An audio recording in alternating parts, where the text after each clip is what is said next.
I was hoping that all the speakers will eat up my time. So the last speaker who stands before you and dismissal, right?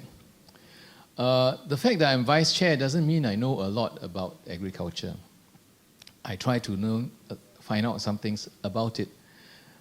So it's purely speculation on my part, what I'm going to say. Okay. So I thought we'll look at ESG compliant agriculture, if that's what we want. And we spent the whole day looking at some parts of ESG and then some parts of family business and some parts of agriculture with interesting ideas that are shared by people who really study that area and not this person here who pretends to know something. After all, professor means you profess. Yeah, you didn't really know anything, but you profess. Okay, so in Singapore, you have these things called family offices on the rise. What do they want? They want to invest. They want to make money. So what do you do when you want to make money? And you know, in the Bible, Jesus says, what you do is you know, death, births, and marriages. But in Singapore, it's probably going to be food because everyone eats food. I remember years ago, my entrepreneur graduate, who's 11 years my junior, said, my senior said, you know, if only I could packet and find a way to package the chicken rice, chili, black sauce, and the ginger, I'll make huge sums of money, right? If you can without preservatives even. So, well, we have people investing in healthcare, and food is one of those things that you invest into. So we spent the whole day talking about ESG. So just to take a brief recap, we have heard it from the speakers just even before I came on. Some of the considerations, right? If you are a farmer, if you really want to care about the E, if you're investing into agriculture, you want to care about E, you have to worry about climate change regulations and guidelines.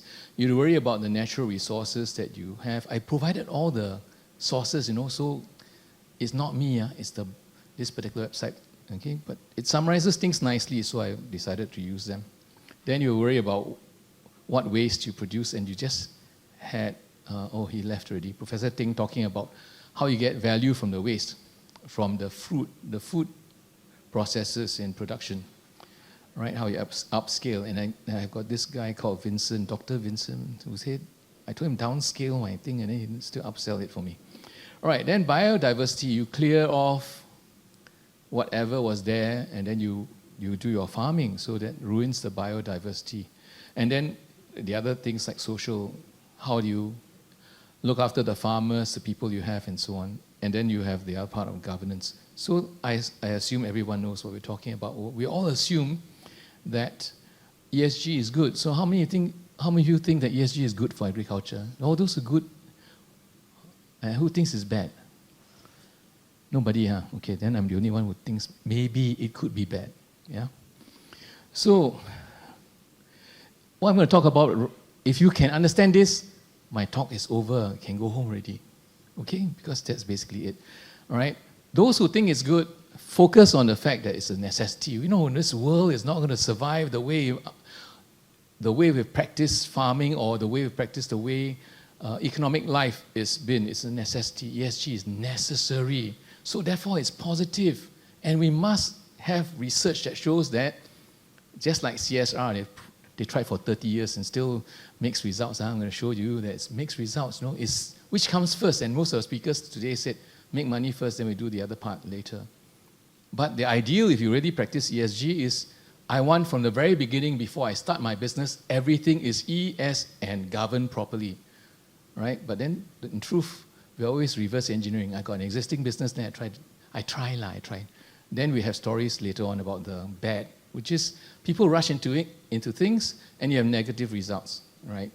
We'll show shortly, okay. And the reality being is that it's going to be an ugly process. It's going to be taking time. But never mind, while they take time working it out, each of the stakeholders, professors, scientists, farmers, and all the others, including corporates, get a chance to survive, even though the earth might be perishing now, but, well, selfish aspects. Okay, so the good. You have researchers from China who publish in sustainability and say, look, all the listed agricultural forestry companies with superior ESG, in other words, you look at the ESG in terms of the results, the metrics, what they measure. When we measure it, you show positive. If you Google, you'll find an Indonesian agricultural producer who's got strong ESG, ranked number 1, okay, in terms of agri-food business in the world. Okay, so very strange, you got good results. On the other hand, you have the bad. You have Netherlands. They introduced a requirement that 70% nitrogen pollution must be reduced by the year 2030, and many Dutch farmers decided, okay, close shop. We can't make it. So that's the part where it says, well,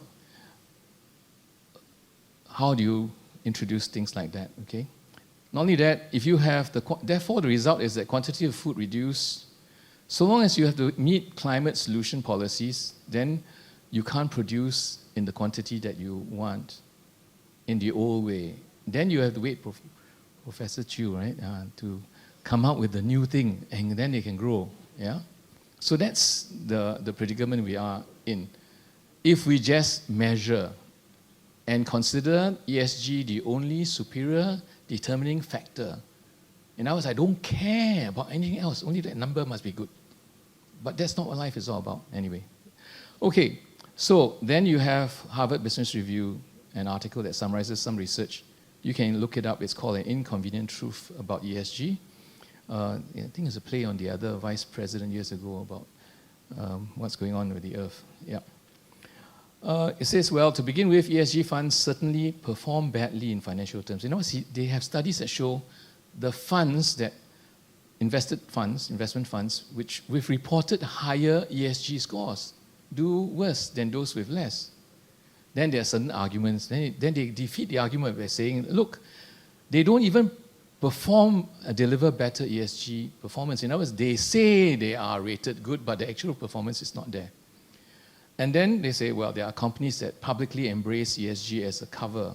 In other words, if I'm a CEO of a company and the way to make my company look good when we're performing badly is to blow my trumpet about our ESG efforts because it resonates with the public. And then, of course, Singapore investing public do not go on fundamentals. They go on hype, right? So maybe that's how it works. Okay, then we have another complicated study, but it's from the Agricultural Economics Journal of Czechoslovakia, Czech Republic. And they do a structural equation model using all the financial data and all that of the companies that are agriculture listed. Then why I quoted there is so you can take a look at the positive and the negative. The positive says that in terms of absolute performance, right, financial performance, there is positive, right, significant coefficients by the concrete ESG measures, okay, on the environment. But you flip on the other side, there are certain things that produce unfavorable, negative, and statistically significant coefficients. In other words, these things affect the performance. So not all about ESG is good if all we care about is that the company does well, the farm does well. Actually, for those who want to eat the food, all you want to do is see the food, right? But those who want to see the numbers, it's not necessarily the food that's produced that counts. It's whether the food sells and people pay for it. Okay, so the answer to the question whether ESG scores and all that is good for us or not for agriculture depends on who's answering the question. So right now we've talked as if everybody is on the same page and everybody is whoever that person is, but actually it depends. Which part of the supply chain are you? All right? Are you a large firm or a small firm? You got the money to do the ESG reporting and sign up. They're not there already, right? Okay, subscribe to Convene ESG reporting software, that kind of thing, right? Are you business, consumer, society, or government, right? And someone said earlier that governments play a major role in balancing the interests, okay? So then the question is, how far am I down the road in ESG implementation? If I'm already down the road, I'm doing it, it doesn't cost me more. But if I'm not, it's totally new. And we said earlier, somebody said, who's going to pay for the poor farmer to implement stuff? And am I resource rich or poor? Okay. It also depends on the assumptions being made. Right now we assume, right, that everybody agrees ESG scores and metrics are necessary. Everybody agrees to carry the cross. In other words, no matter what it costs for ESG, we'll pay it. But actually, in Thailand in the year 2013, their supermarkets were much more advanced than Singapore supermarkets. They had all kinds of vegetables, aeroponics, hydroponics, organic, and the normal. We didn't have it here. But I bet you the Singaporean will probably not go for the hydroponics, will go for the traditional. Of course, they might gauge, imported from China versus local grown, that kind of stuff. But will the consumer pay? That's the assumption we're making. Everyone will pay, right? And then we also assume that it can be accomplished in a short period of time. How many years has the research been going on? Quite some time. And then the research also depends on what is ethically permissible. So we're still waiting, right? How many people want to eat GMO food? It's still but people confuse the issue, GMO food and GMOing other things like human beings are two different fields. But we always, like that, don't want. Yeah? So those are the issues. Okay, then the other thing is that we hinted to earlier, you got people saying I got ESG, but they're not doing it. So is that appropriate actions linked to it?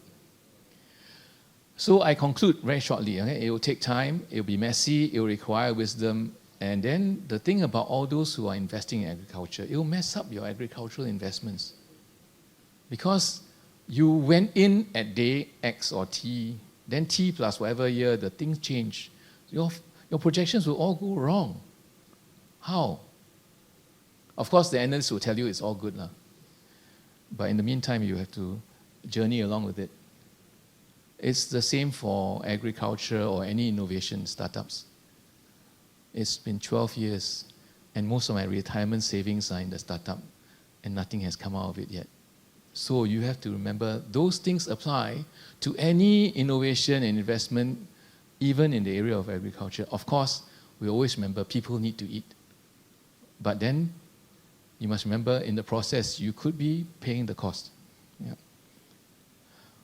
So in conclusion, it requires three groups of people. So the question is, what is business going to do? If business is only for profit, then business will do ESG so long as it helps me be profitable. And if society and consumers only want to pay the cheapest, then ESG is not going to be adopted unless they realize that if you don't do this, the future may have no food. But then you see the future is a long way off. So long as we live for now and are gone in the future, it's not our problem. So if they're selfish, okay, that's the other thing. And then government. Do we care who votes for us? Are we going to be responsible? And do we dare lay the guidelines so strict that some people go out of business? So those are considerations that three groups have to bear in mind. Okay, so three groups determine how ESG will progress. And then we already had our speakers earlier saying it, hinting to us, right? Goldbell was taking, yeah, we electrify, but then there are certain doubts about it. They are thinking that it's not going to be working out. All right? And then business says, well, we'll do it because it's good for reputation. So Scantic, our product resells. So it's good for us. People can't buy our things. The only thing is I got to find new people to buy our things while people are still selling the second hand, right? Or what do they call it? Previously loved items, yeah. But the ultimate thing is that if people want to be irresponsible, the question is how do we get people to think responsibly? And that is the trouble with this issue of ESG. A lot of us say, yes, it's desirable. Please go and do it. So long as I don't have to do it. That could be the major problem for us. Okay, now, that's the concluding remarks. Okay, so we're concluded. Thank you all for coming and staying the length of the conference, the foreign.